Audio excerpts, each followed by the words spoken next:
bien d'abord vous demander de vous présenter. Voilà, donc je suis responsable de l'unité de rythmologie au CHU de Grenoble. Je m'intéresse beaucoup à toutes les innovations en rythmologie qui vont de la stimulation sans sonde jusqu'aux nouvelles technologies comme les fermetures d'auricules gauche, dont on va peut-être parler aujourd'hui. Alors précisément, je pensais vous poser quelques questions sur la fermeture de l'auricule gauche parce que ce n'est pas quelque chose qui est nouveau, mais il y a peut-être eu des évolutions qui vont intéresser les cardiologues praticiens qui ont des indications à poser.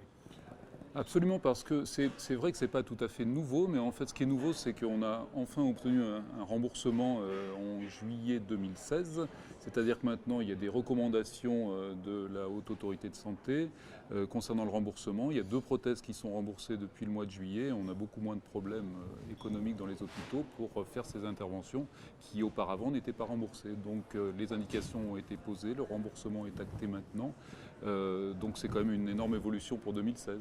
Donc l'évolution, elle est déjà financière, mais du point de vue technique, est-ce qu'il y a eu des évolutions qui ont fait, ou des études qui nous ont montré des choses intéressantes et incitant à recourir à cette technique? Oui, je crois, parce que c'est vrai que la première étude, qui était une étude randomisée versus la warfarine, qui était l'étude Protect-AF, elle a été publiée en 2009 dans le Lancet, donc c'est déjà ancien. Mais depuis lors, ont été publiées un certain nombre d'autres études. Une autre étude randomisée qui s'appelle Prevail versus la warfarine et de gros registres, dont l'un en 2016 dans l'European Heart Journal, qui s'appelle Évolution, auquel on a beaucoup participé, et qui valide ce concept de fermeture d'auricule pour des patients contre-indiqués pour la plupart aux anticoagulants oraux directs ou à la warfarine, et qui montre que maintenant on assure le succès dans la fermeture d'auricule dans pratiquement 100% des cas, puisqu'il y a 18% de succès d'implantation et avec très peu d'effets secondaires. Donc je crois qu'on a atteint On est sur le sommet de la courbe voilà, d'expérience. exactement. Voilà. Et donc là, on parle de l'implantation en phase aiguë, tout va bien. Alors maintenant, bien sûr, quid des résultats à plus long terme, récidives éventuelles? On a des bons résultats. Alors la recommandation définie par la Haute Autorité de Santé en France est, je dirais, un petit peu restrictive, puisqu'on la réserve aux patients qui ont un Schatzewasque supérieur ou égal à 4, c'est-à-dire des patients à haut risque thromboembolique, et formellement contre-indiqués aux anticoagulants oraux parce qu'ils ont saigné.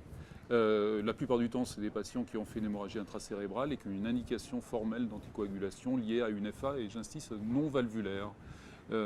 Donc en fait, c'est des indications sur des patients extrêmement ciblés à haut risque thromboembolique.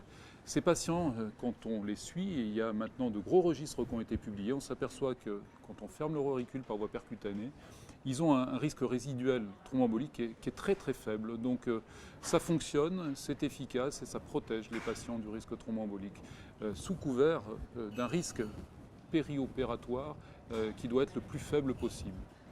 Donc le risque périopératoire faible, apparemment, on l'a.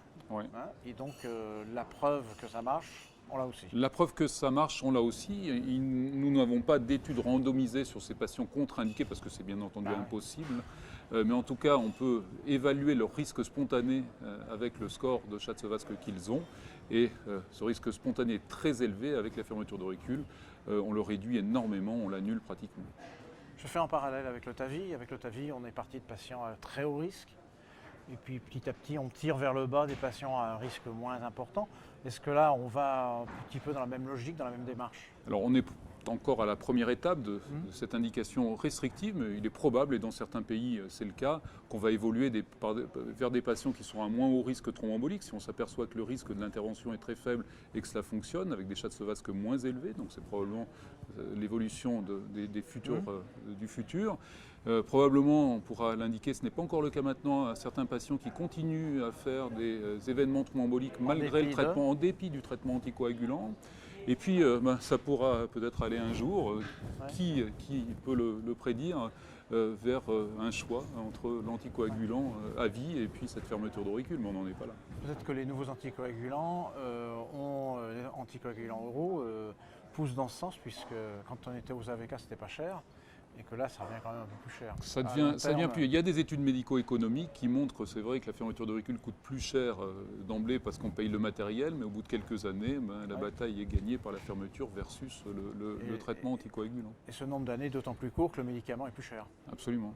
Voilà. Mais on n'en est pas là, attention. Voilà. Non, non, mais j'extrapole un peu. Ouais, ouais.